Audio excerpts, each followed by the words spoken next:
Go for it. Good morning, everyone. It's one and only the illustrious ape coming live with my main man, the denizen of the airways, CJ, on another episode of Mornings with V and CJ, where we cover the litany of global events, finance, economics, geopolitics, geostrategic, geo-everything. This is the number one news show where you get to hear the entire world of what's important in 1 hour. So it's a great way to listen in. Also, if you haven't done so already, hit the subscribe button, smash the thumbs up button, show your love and support for us. Spread the word, spread the love, tell your friends and family to listen to us and subscribe as well. And also, you can follow us on Twitter at The Rogue Money. Also, please check out our Rogue Money Facebook page. And all the other social media stuff that will be launching. You guys, also, if you haven't done so already, get the podcast. Get the podcast. Get the podcast. The podcast app is available. Just go to, if you have an Apple device, just go in there, podcast app, and type in Rogue Money, and voila, we will appear. You can also, if you have an Android device, just get like Pocket Cast or another one of top tier podcasting applications, and you can just type in Rogue Money, and we are there. If you have the Apple News app, type in Rogue Money. Voila! There we are as well. So, and we're soon to be Google News certified as well. So that's coming right around the corner. And eventually the app will be launched. With that being said, it is the season, and that season is over. Was the season. Now you're straddled with bills. Debt collectors calling you. You need help. You need relief. Call the one place that could help you. That's myfreedomnow.us. Myfreedomnow.us, where they can fix your credit score, get you the score that you deserve, and get you to the place where you need to be, whether you need to buy a new car, get yourself a new home, get yourself refinance, you need a better score just to get yourself into a better position in life, or you just need a random cleaning every so often. Give them a call. They will get you the credit score that you deserve. Guaranteed. Myfreedomnow.us. You can actually book a call with yours truly. That being said, guys, CJ, good morning. What's going on, Good morning, buddy? bro. How you doing? Good. I'm hanging in there, man. Good. A lot of stuff going on. Yeah, A lot of like things craziness, man. All I got to say is this, V. Like a boss. Like a boss. dude, he is the phenom that they're not, ready for. And again, you could hear the rhetoric by the lamestream media. You could hear the rhetoric being whispered in many corridors. Well, what will happen if Trump gets assassinated? It's too late. He's not going to. The guy has a divine. People don't understand this. He has a divine protection upon him at this point, man. Divine protection. He ain't going nowhere. This is history in the making, guys. History in the making. And that's the one thing that people need to realize here is a changing of the guard has occurred. And exactly, CJ, like a boss, man. Like, why don't you detail that a little bit for the audience, bro? Yeah, it was just amazing. The whole press conference started. He was kind of sabotaged. There the morning of with this whole fake British. He was good. Like he was in Russia. See, go ahead. I'm gonna let you finish, and I'm gonna commentate. Go ahead, bro. I'm gonna let you finish. Go ahead. Well, do you think? Yeah. So he tees it up and and he squashes it right at the beginning, right? So, as soon as I'm not sure if it's the press secretary, whoever gets up there and just says, "Listen, there's some fake news going on," and yada yada yada. Then he gets up there and he's like, "Listen, I want to thank some of you reputable news organizations who did not take the bait of that fake bogus story. So for those of you, thank you." And he goes, "And those of you that don't." So anyway, so he starts going through and explaining the whole transition, giving the business to his sons and all that kind of stuff. The CNN reporter just kept being obnoxious. Mr. No, I got a question. He's like, "No, I'm not calling on you. No, I'm not calling you." Repeatedly, several times, being very, friendly. Even at the point where he said, "There's someone else asking a question now, please." And then finally he said, "You're fake news," to the CNN reporter. "You're fake news. You're fake news." Then this little punk that's sitting there asking a question goes, "Oh, Mr. President, that's not fair." That's not fair. Yeah, Who cares? That's not fair. That's not fair. Here's what I love about you left. Here's what I like to say, and I was having this conversation the other night. And this is what about the left that people need to understand. This is what I love about you guys. You guys are a bunch of idiots and so short-sighted. It's bad enough you guys are allergic to math. It's bad enough you guys are allergic to facts. It's bad enough you guys are allergic to reality. It's bad enough for all these things. But one thing that you guys are terrible at, you don't see the far-reaching consequences of your own policies. Okay? You libtards, you far left-wing social engineers. I'm not talking about the real liberals here. Okay, I got real liberals that listen to this program. I have real liberal friends who are really liberal, and they hate what's going on. Okay, these are real liberals. Okay, real liberals. I can roll with a real liberal. I can roll with a real conservative. I can roll with that. The libtards, the far leftist ideologists, I can't roll with them just as much as I can't roll with the far right. I just can't do it, CJ. Now here's the problem with the far left being in charge. You have spent far left, you have spent decades with social engineering. You have spent decades cramming down our throats the overt sexualization of nearly everything. You've crammed down our throats, gay marriage. You crammed down our throats, Caitlyn Jenner. You crammed down our throats everything and over. Now, look, I got nothing against gays. Gays are cool. I love Milo Yiannopoulos, great guy, no problems, right? But this whole transgender idea, this whole, this overtly sexual thing in your face, the sexualization of society itself, they've done that. And you expect the American population to flinch when a president-elect is running during the election cycle saying, during the election cycle, a candidate is caught on a hot mic saying, grab him by the pussy? You expect the American public to flinch when that occurred? Did you expect the American public to flinch when clearly fake news about Trump being in a Russian hotel with prostitutes peeing on the bed? I mean, are you freaking? That's some sort of a fantasy from one of you libtards. You guys are all about excretion, different types, number ones, number twos. You guys love all that crap. Your spirit cooking and all that garbage.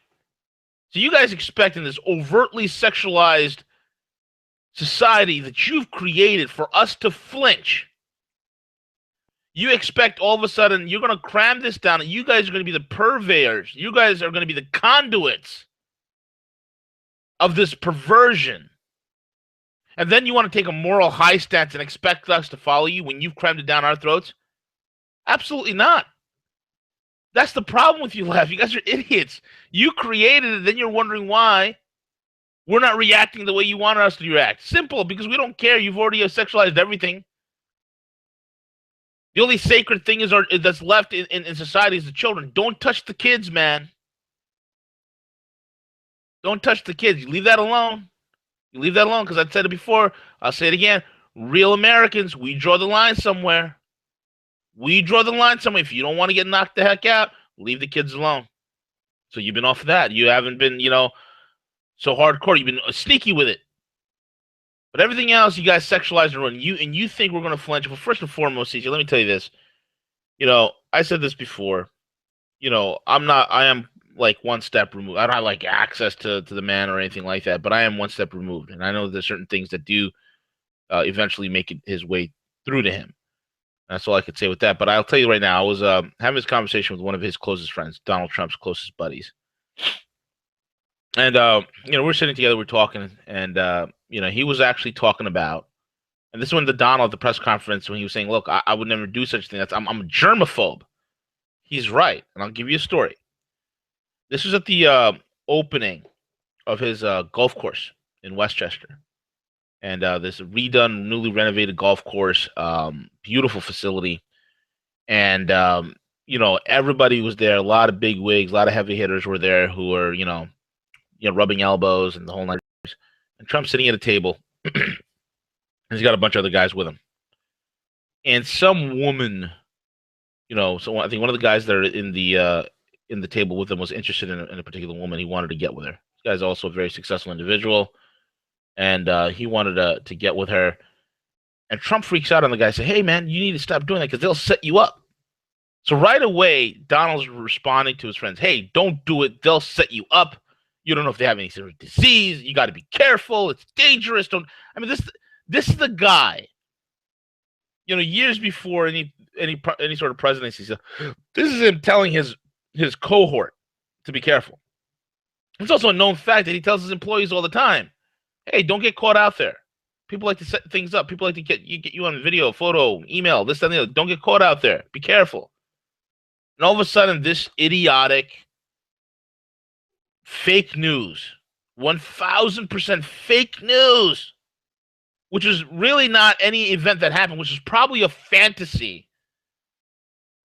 of that British guy who helped leak it. It was probably his fantasy. He probably did it, and he removed his name and put Donald Trump's name in it.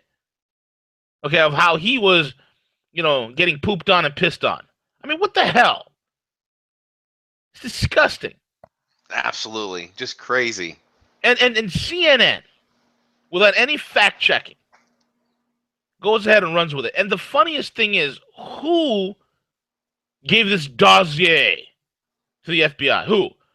John McInsane, the man with the tumor growing out of the side of his face. You're the guy who looks like his face is melting off his skull. Okay? You, Mr. John McCain, you walk around like a tough guy. Oh, you're a warrior. F you. I think the problem with McCain, he's got one too many bamboos shoved up his rear end. That's probably what happened. The guy's a warmonger. The guy's a warmonger. Think about it. What guy who's been a POW is like the biggest war hawk? Does that even make sense to you, man? No, not at all. I mean, other than if you think about who was one of the very first advocating for the Free Syrian Army, the supposed Free Syrian Army, and putting weapons in their hands. Who was the first over there, V? Who was the first over there? It was Johnny McCain. Yep, Johnny McCain. Johnny. So Trump is out to expose the dealings and everything's been happening. These guys are afraid. They are acting out of fear with no sense at all. No, none. There's no sense. Look, man, here's the deal. I deal with haters all the time, right? And the way you deal with haters, okay, especially those who can concoct fanciful, wonderful stories, the way you deal with haters is there's different ways. One is overtly and one is covertly. Okay, if it's small, silly BS, what you do is you ignore it, and eventually, it goes away. Okay, but Trump understands the game. He understands he has a bully pulpit. He understands he has the power of the American people behind him. He understands that, CNN's top-running show has 400,000 viewers. He knows that he sends out one tweet, it's picked up by hundreds of millions. That's the power he has.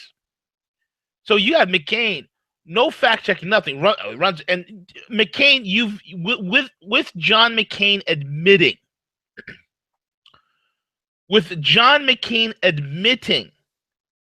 to carrying that dossier out for the FBI,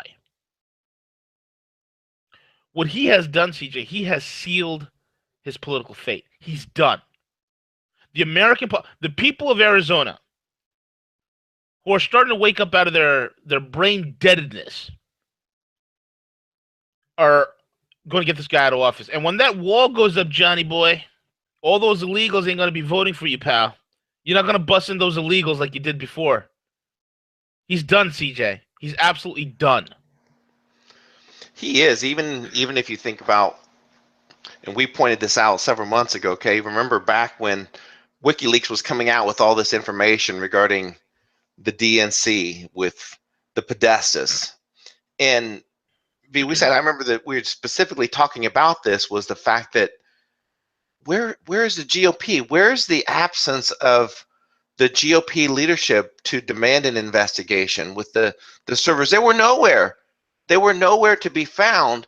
And now you look what McCain is doing, and he's doing this to the president-elect, who is less than a few days before taking office.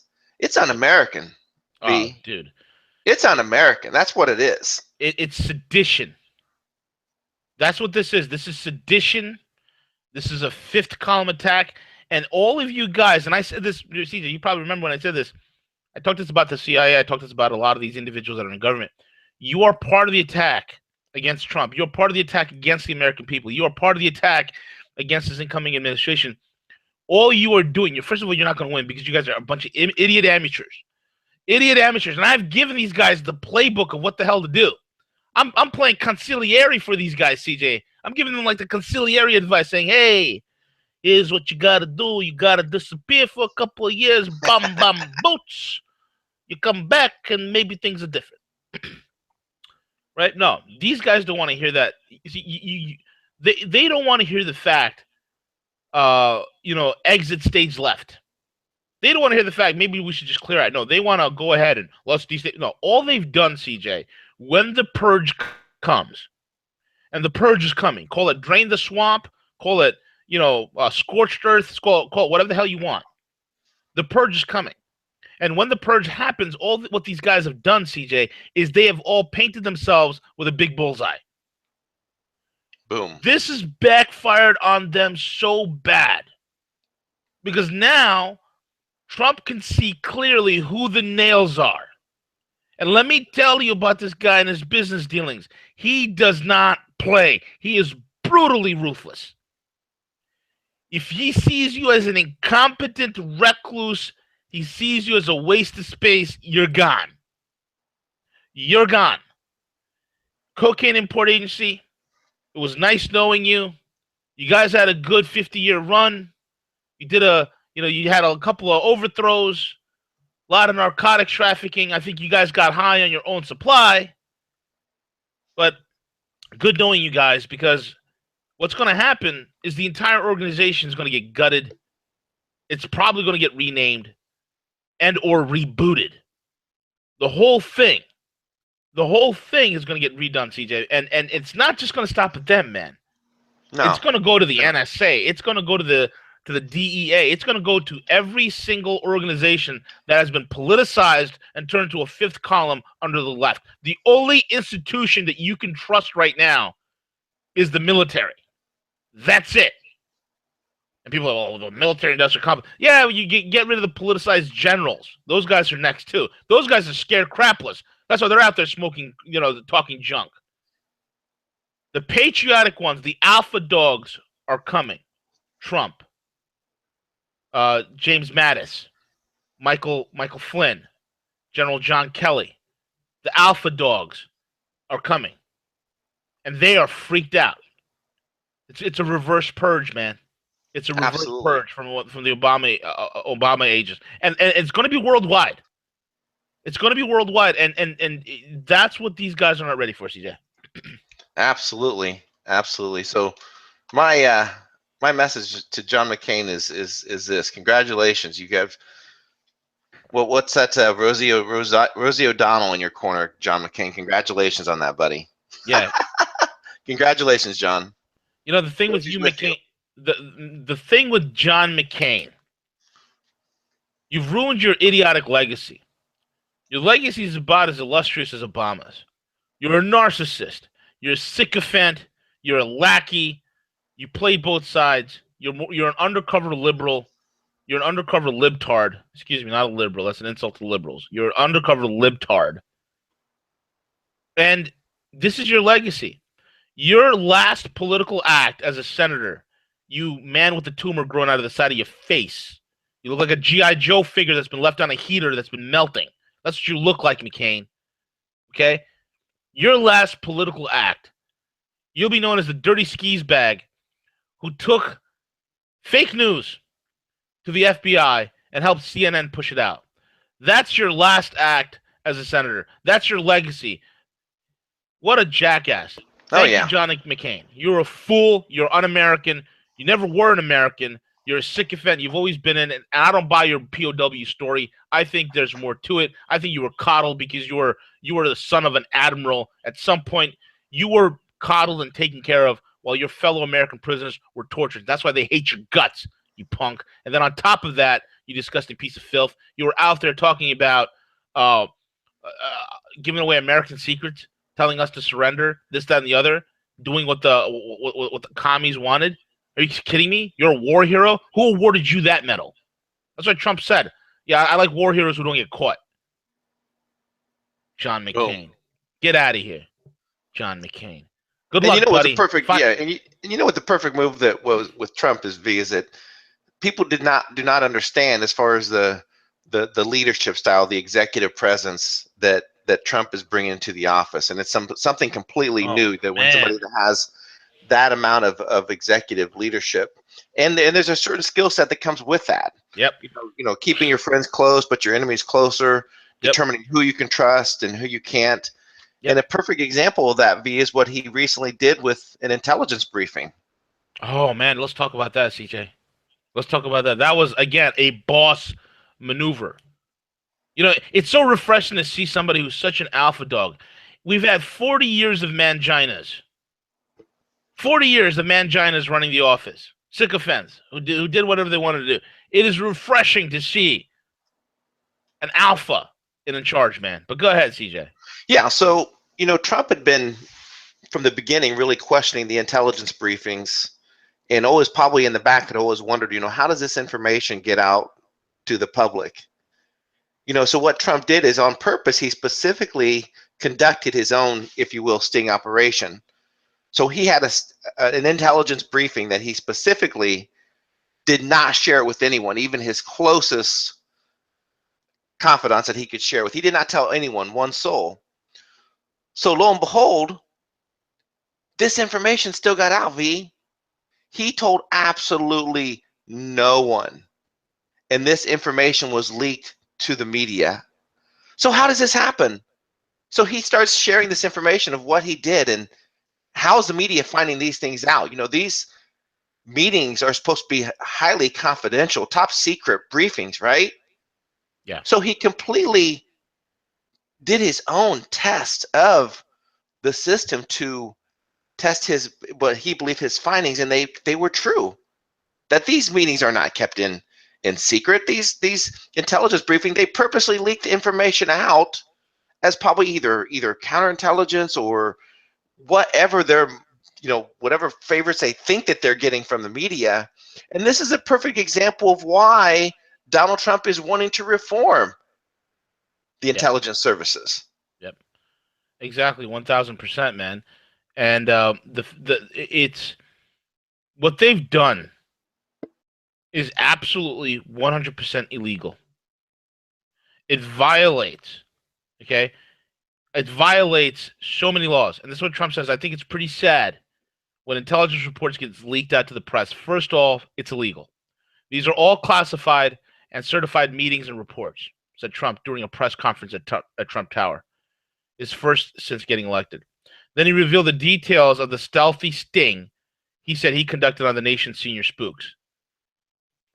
This is what I said. The CIA and the intelligence idiots are so bad. I've said like almost a year ago when I was giving examples of how CIA spooks were getting caught left and right in Moscow. I mean, if you saw the pictures, and the Russians were having fun because the Russians are so much better at this stuff than we are at this point. They saw the pictures that the Russians put out. The CIA guys were wearing fake blonde wigs, trying to sneak around the corner. Clothes that don't fit well. These guys look like dorks. You remember Black Hawk Down? Remember that movie, Black Hawk Down? Absolutely, bro? absolutely. Remember that dorky-looking guy with the funny face who lost his hearing, and he was like, "What?" Couldn't yell because a 50 cal was going up near his head. Well, this CIA guy that got caught in Moscow looked just like him. Had a fake blonde wig, had a jacket that was clearly 2 to 3 sizes too big, and they caught him. And the other guy was caught by Moscow embassy police, left and right. So these guys are rank amateurs at this point. So he says this. Trump goes on and says how he caught them. I'll tell you what does happen. I have many meetings with intelligence, and every time I meet, people are reading about it. Trump complained, possibly referencing reports on his classified briefings, which he has chosen not to receive daily. That's another reason why he doesn't take these daily briefings, because number one, it's horseshit. Number two, it's leaking. Somebody's leaking them out, said Trump, after inveighing against leaks generally. So I said maybe it's my it's my office. Maybe my office, because I've got a lot of people. Maybe it's them. What I did is I said I won't tell anyone. I'm going to have a meeting, and I won't tell anybody about my meetings with intelligence. He even shielded one of his closest aides from the word meeting.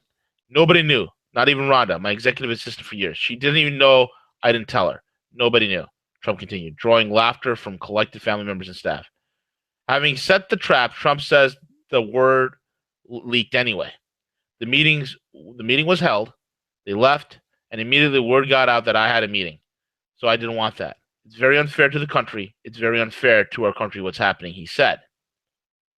Thomas Barrett, chief of media relations of the director of national intelligence, declined to comment on the substance of Trump's alleged sting. I'm sorry, we have nothing to offer at this time. Of course you have nothing to offer. You got caught with your pants down. You know?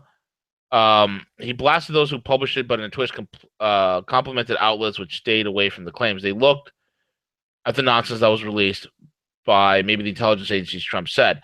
Who knows? It may be the intelligence agencies, which would be a tremendous blot out for their record if they did that. And Trump knows who did it. Trump knows that his little sting in catching these guys worked. And all these guys, what they've done is, again, paint themselves and stuck out his nails. Okay, they stuck out his nails, and now they're going to lose their job, CJ. It is what it is. Yes, absolutely, absolutely. And so, V, I think it's important right now for, we got how many days till he takes office? 8 days, right? A little over 8 days, a little 8 days. Yep. So these next days are going to be critical for us to be in tune of some of the science, some of the things that are happening. So, for example, you look at the economy and how fragile it is, and this fake narrative that there was a recovery at all under Obama. Yeah. And one of those signs reared its ugly head, and that's home sales. Mm-hmm. Mm-hmm. Right? Right, 1,000%. So we have to be very observant here, because their whole fake narrative regarding the whole hack failed, the whole planet thing is, and I think that they're going to start turning the attention to the markets, and even some of the headlines that have posted the last few hours are saying that the Trump rally is over and that the markets are going to start sliding. So I think they're going to start blaming some of this stuff now on Trump. They're so stupid, and what's going to happen is the markets are waiting for Odumbo to officially leave office. Okay, and when he does leave office, they're going to tick up, and we're going to be over 20,000 on the Dow. Got no worries about it, whatsoever. I mean, look at this. This is a report from Trulia. Okay, national sales have been falling at an increasing rate, rising to 4.3% in quarter 4, 2016. From 1.4. Of all the listed properties during Q4 2014 on an annual basis, the failure rate has nearly doubled to 3.9% in 2016, up from 2.1. 7.1% of starter homes listings failed in the most recent quarter, compared to 6.7% on the trade-up homes, 3.8% of premium homes. Tucson, Arizona saw the highest rate of failed deals at 13.9% for all the 2016. Ventura, California had the highest failure rate, close to 12%. And, there's a whole bunch of data here with charts that, that they've put out. But what's happening is that analysis from Trulia suggests that, the rising interest rates that were in Q4 of 2016 may actually be having the desired effect of cooling home sales. Despite the best efforts of Obama to keep the party rolling at the expense of the American taxpayer, looking at homes that are going from pending to back on sale. That was it. How many homes go from pending sale and it goes back onto for sale?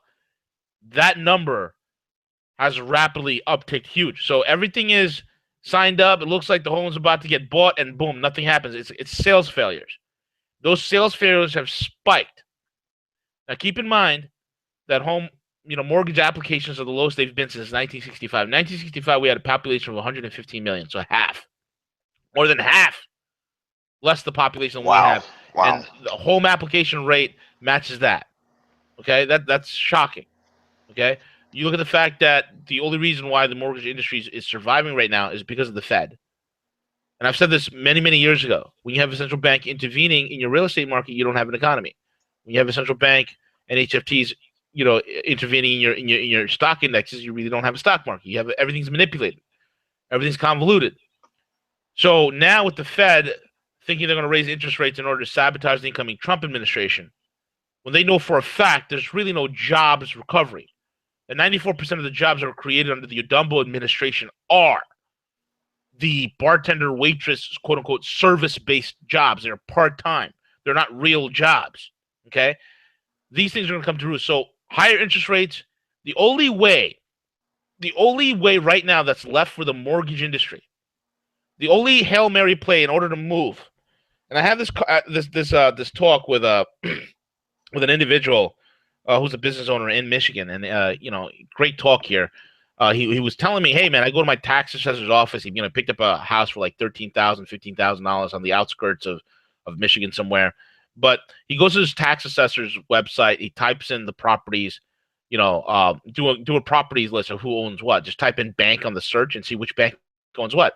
And all of a sudden, you look at all the bank-owned properties that are coming up on the tax assessor's website. It is shocking. I mean, I urge anybody to do this. Go to your local, jump online. Go to your county's local tax assessor's webpage and do a property search. And then type in the word bank and see what pops up. And you will see all the properties that are owned by the banks that are in your area that are not listed on real estate sites. These are thousands upon thousands upon thousands of real estate properties that are foreclosed on, that are bank owned, but they are not listing it for sale. Okay, there's so much in shadow inventory, CJ. At the last count I did many, many years ago was 34 million properties that are on shadow inventory. I know some of that has been moved because of investment funds from Wall Street like BlackRock, who have spent, $4 or $5 billion scooping up properties. Okay, but let's just say, conservatively speaking, let's just say it's 10 million or 15 million. That is a ridiculous amount of excess homes that are on. Okay, a bunch of excess homes that are bank owned that are not making it to websites like Trulia. They're not making it to Zillow. They're not making it to any one of these retailer websites or real estate brokers. It's just sitting there, and the banks are actually paying people to go ahead and maintain the property. And you might say to yourself, wait a minute, why are they just keeping it as an asset? Well, they're keeping it as an asset, and they're scared shitless simply because they're keeping it as an asset, number one, because that asset that they have, it's been rehypothecated on the back end. So it's already been committed. It's already been financialized, part of some sort of a back end derivative deal that's been rehypothecated God knows how many times. That's why they don't dislodge it. Because Bank A, who's holding this foreclosed property, is like, wait a minute, we're holding this foreclosed property. We've sold this on bets multiple times. We have a stake on it. If there's a default somewhere along the chain, somebody's going to come seeking the collateral. I better hold on to this. That's the situation that's going on. Nobody wants to talk about this. This is the dirty secret in real estate. It's the dirty secret that nobody's talking about. This is the financialized weaponization of the mortgage industry. So when I look at the 20 millions of homes, tens of millions of homes, CJ, that are in shadow inventory, those are tens of millions of ticking time bombs. Those are tens of millions of homes. You might say to yourself, why is it not being bought in the market? It's not, because it's part of the derivative game. It's part of the derivative game. I could prove it. It's part of the derivative game. Those properties are committed. They are on the bank's ledger as an asset. And because they're making more money on it right now, holding it and using it as collateral for trades on the derivative market, CJ, especially in the IR swap market, than they are just holding it and paying some sort of service to keep the house clean. Because they're terrified. Why? Because we have an illiquid economy. We have an economy where there's a solvency issue, there's a liquidity issue.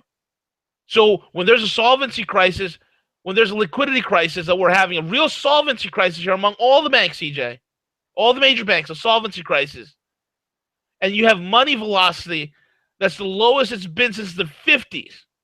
Okay, the money velocity is dead. It is tepid. Okay, there's no movement in money velocity. You have to get creative as a financial institution. Okay, you have to get creative as a financial institution to find more creative ways to extract a penny out of every single deal, every single stock, every single holding, every single financial instrument. You're going to have to do whatever it takes to squeeze it out. And how do you do it? Well, you're going to come out with ways that are unethical, which is basically buying a house, keeping it off of any sort of real estate site, having no interest in selling it because you can't sell it because you don't even know who owns it.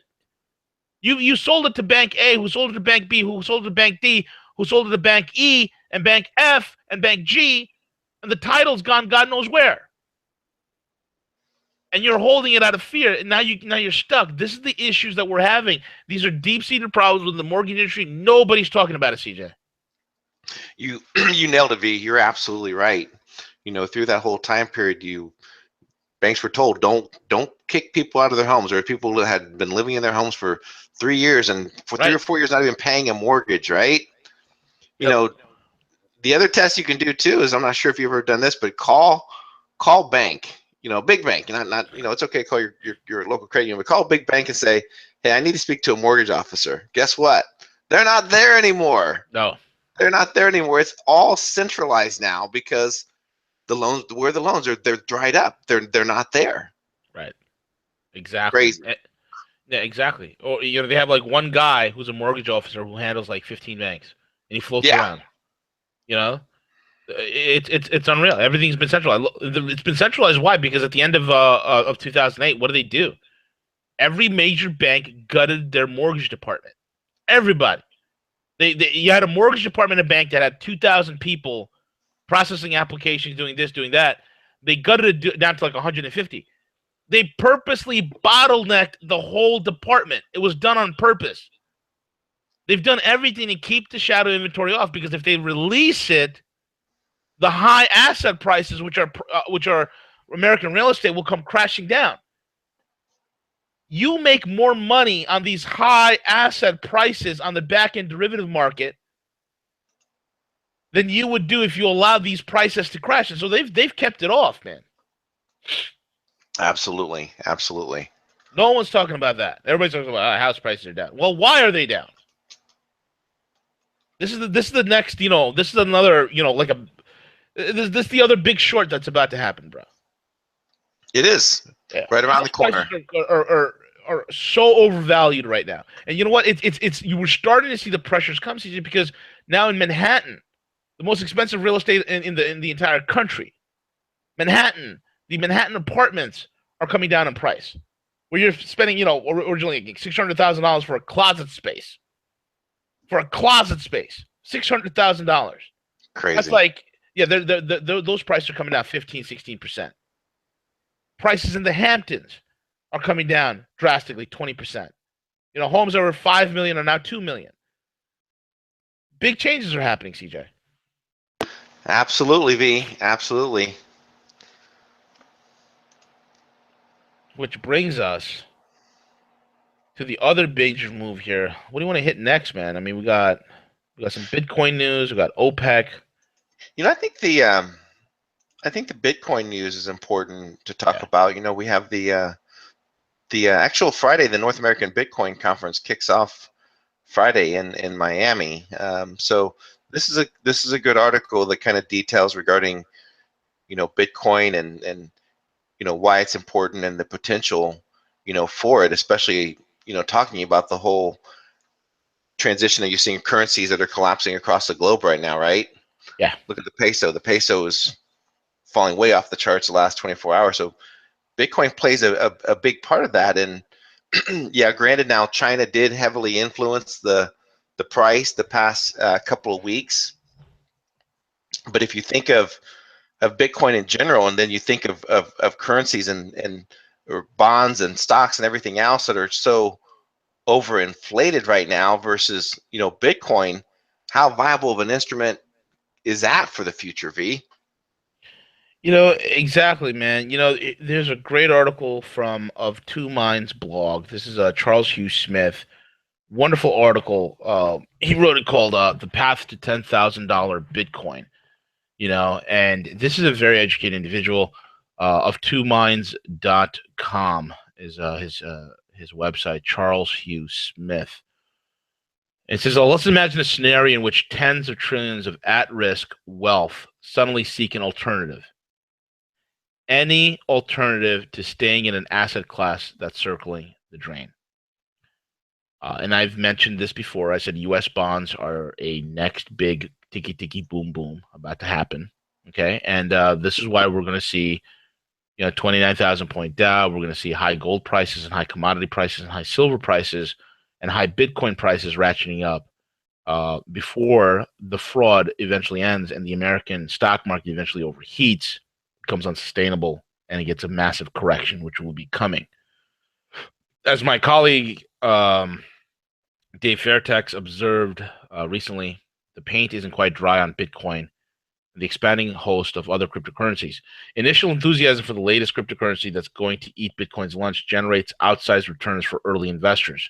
But as glitches in the vision arise, the bubble of initial euphoria pops. Differing visions of Bitcoin's future have divided its community of participants, and miners and hard forks have split other cryptocurrencies into competing camps. Meanwhile, the specter of outright bans on Bitcoin and cryptocurrencies by nations such as China adds uncertainty to the entire sector. Many observers expect that China's increasingly pervasive attempts to staunch the flow of capital out of China via capital controls will lead inevitably to strict limits on Bitcoin or even total ban on Bitcoin transactions and mining in China. Since the majority of mining and transactions occur in China, severe limits on a ban could or would have been outsized impact on the Bitcoin community. Many observers foresee the potential for a massive decline in the price of Bitcoin, such as a ban being imposed. But this minefield shouldn't blind us to the possibility of the path to $10,000 Bitcoin. Skepticism is always prudent in any financial matter, especially a speculative one. So put on your skeptical thinking cap and follow along. The problem is everything is now speculative. Thank you, Charles, for mentioning that. You get that, folks? This is what we've been saying for a while. Everything is speculative. Dex, says that all the time. It's all speculative. It's all horse shit. You might as well, if it's going to ride up with it, make some money in the back. Be pragmatic about it. You really think that a $100 trillion private sector bond market, i.e. the bet that debtors will pay back when they borrowed with interest, is safe? I just mentioned the bond market is safe, as in guaranteed, bulletproof, no serious loss of capital is possible. How about the $60 trillion sovereign government bond market? The problem with sovereign bonds is governments with central banks can create, quote unquote, money, which is really not money, folks, out of thin air to pay interest and redeem maturing bonds. But this devalues the currency, so getting back to 100% of your nominal investment doesn't mean you're whole. If the currency of the bond is denominated, it fell 50%. Bondholders suffer a 50% loss in the purchasing power of their initial capital. Ouch. How is that not speculative? How about the 70 trillion in global stocks? Yes, we all know that these stocks will never go down ever because central banks can keep inflating new credit bubbles indefinitely, but let's not kid ourselves. History tells us that stocks remain a speculative gamble. How about the 62 trillion in unsecuritized debt instruments? How about much of this is debt collateralized by fast-dying malls, bubble-priced real estate, and unicorn-type valuations on other assets? Thank you. This guy's great. Take a gander at this chart of financial assets, roughly 300 trillion, and note it doesn't include real estate, housing, etc. Global real estate is estimated at 217 trillion, roughly 2/3 of the financial wealth. Together, we see these assets add up to 500 trillion. Then there's the currency market. So this guy's going down, CJ, breaking it all down, sector by sector, market by market. And this is what he says. That's why there's the path to 10,000 Bitcoin. Unlikely, you say? Perhaps.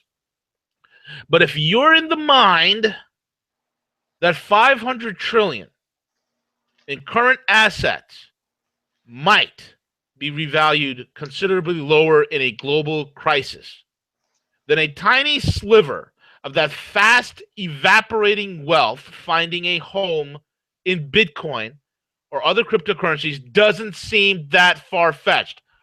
Boom! You want far-fetched? How about 3 trillion in panicky fleeing capital flooding into Bitcoin? Wow. Yes, a whole gigantic, enormous 1%. Think about it. 3 trillion is just 1% of the speculative financial wealth and money seeking a home in cryptocurrencies. It's worth doing the same exercise with gold. Only substitute 6.4 trillion in market cap, i.e., all the non-central bank gold for Bitcoin's 14 billion market cap. You think about that. This nails it. Charles nailed it. My hat's to CJ. We got to get this guy on, bro. We should. Yeah. Charles Hugh Smith. Okay, we need to get this guy on. Nailed it, and he's got the charts. This guy's a statistician, economist. We need to get this guy. Here you go. Here you go. I mean, think about it, right? The bedrock. Go ahead, CJ.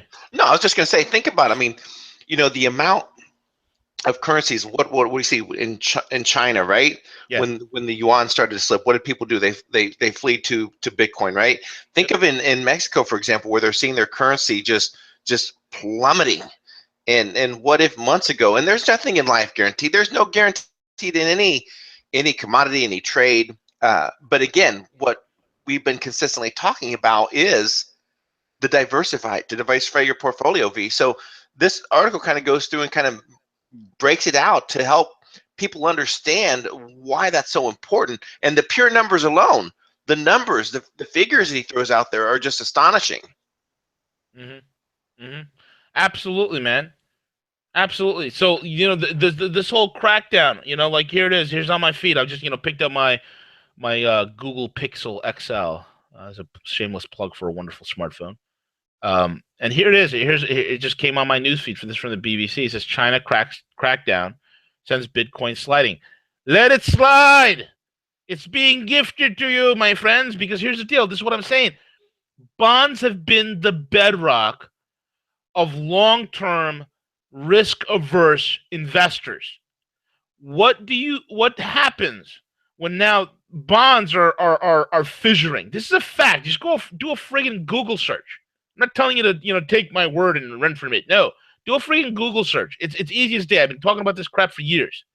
Okay, bonds are a problem, and we all know, unless you've been living with your head firmly shoved up your rear end, if you grab your ears and you pull your head out of your ass, you will see that the entire global equities market globally is all speculative. We all know this, except in Rogue Money, we're not telling you to go run for the hills and get to your basement and eat cat food waiting for the SWAT team to come to the door. All we tell you is like, yeah, it's speculative. Be pragmatic. Go out and make some money on it. What the hell's wrong with you? Oh my God, gold prices went down. So buy. The funniest thing is, man, I talked to my main man in Hong Kong. He says, what is with you Americans? You don't buy when the prices are low. It's when gold gets to 13, 14, 1500, 1800, 19. The most sales he's ever done on gold was when it was $1,900 an ounce. Nobody got in at 800. Everybody wanted to come in at 19. This is the stupidity of the average investor. The smart investors, the sovereigns, the institutions, bro, they're getting in on the low point, right? Right. So we at Rogue Money, we're telling you, hey, be pragmatic, leverage the situations for your benefit. There was a time when you needed a financial advisor. You can go do your own trade from home. You can do this on your own. Educate yourself, learn yourself, go get books on it, read about it. I mean, there's some hotshot traders. Dex comes in, he shares his experience with you. There are other hotshot traders. You can go. They've written books on how to trade, software on how to go learn from these guys. Make a killing for yourself, right? Absolutely. So check this out. So if Charles Hugh Smith said it best, if 1% of the global equities that are out there, $3 trillion, panics, just 1%. Dude, that jacks up. All you need is 1% of global equities. 1%. That's so doable. And you'll have $10,000 Bitcoin. If you do 0.5%, you will have $5,000 at Bitcoin. 0.50, 50 basis points out of the total entire global equities market. If they jumped on the cryptocurrency bandwagon right now because they're seeking safe harbor, CJ, it's 5,000 an ounce Bitcoin. Now you can apply the same thing for any hard asset. gold, silver. They're going to moonshoot junior miner stocks. Freaking what is it? Goldman Sachs past week was putting out 2 reports, and they're like, yeah, JNUG, the same stupid mining shares that Dex is here week in and week out talking about, saying, hey, this is going to move. And here's Goldman coming out saying, yeah, we run our analysis on it. We figure these stocks and these indexes will be great for investing for our clients. And this is what they're sending out to their heavy hitter clients who have tens of millions of dollars to invest. Boom, mind blown. But no, let's sit at home, let's eat cat food in our basement and talk about how the aliens are going to invade and all this other bullcrap, man. But yeah, that's a great article. $10,000 Bitcoin. It's a real possibility. It's speculative. Nobody's saying it's 100% sure. It's speculative. But you know what? There's a lot of supporting reasons why it could very much end in that type of a scenario. The upside is huge.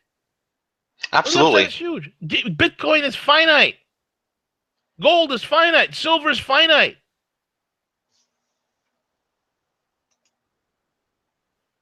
Which brings us to Trump and OPEC, man. Yeah. I mean, it's very interesting in terms of the administration and the change that we'll see. Obviously Obama pretty much been over, for OPEC, and that really kind of vice versa. They kept oil prices cheap, and we gave them weapons, in hopes of. So really, in terms of what Obama administration could do in terms of OPEC, since OPEC cut production, prices have increased, like 20%. So interesting article, looks like it comes from governments and markets. And it's titled, Why OPEC Should Fear the Trump Administration. Oil prices have risen 20% since the OPEC production cut agreement at the end of November, while concerns on quota cheating and increased production from Libya, Nigeria, and U.S. shale, the incoming U.S. administration could change the market completely through strategic oil sales and new import tax. The paralysis of OPEC between the summer of 2014 and November of 2016 was primarily due to uncertainty in the equation introduced by U.S. shale oil production, which we know that they have been significantly hurt the past year.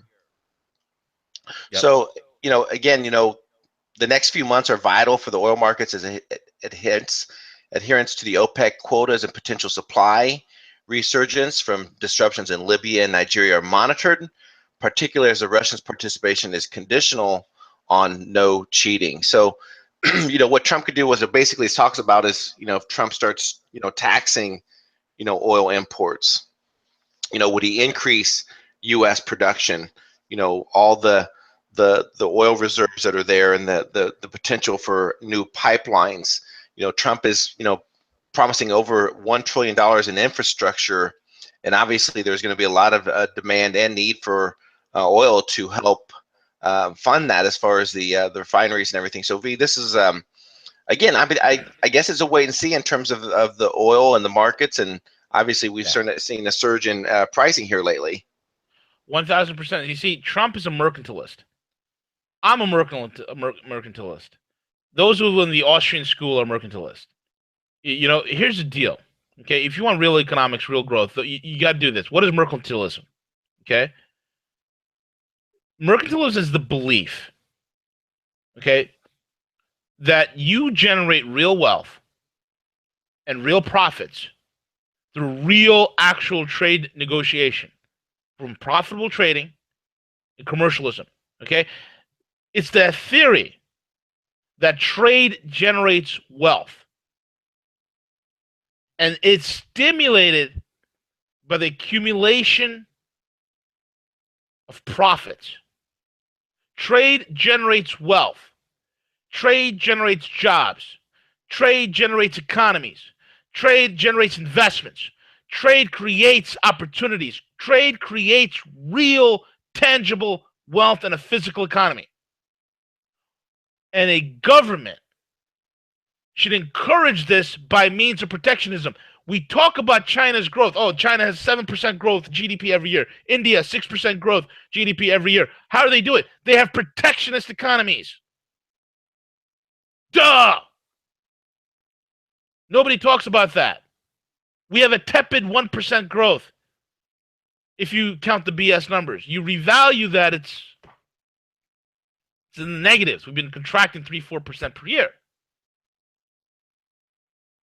So this whole thing, Trump's going to strengthen our own oil industry.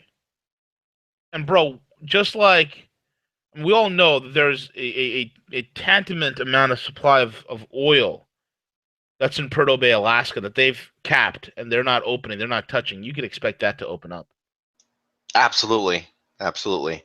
And to the advancements of technology and new drilling techniques and even using drones and things, they're able to extract oil without any sort of environmental impact whatsoever. Like that's how amazing you can put an oil pipeline in and have a nature reserve right next door and be no problems because they're not hydrofracking the hell out of it. They're not doing there's some safe excuse me, some safe extraction methods for the oil.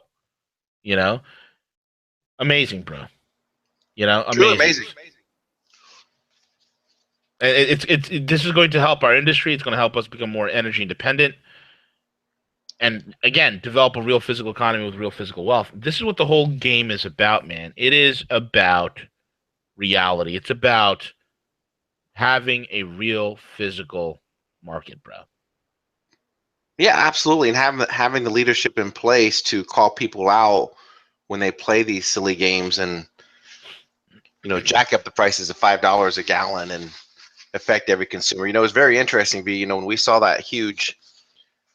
cheap oil for so long, you know, you kind of monitored what the retail price index did, right? You know, the grocery stores, the airlines and everything.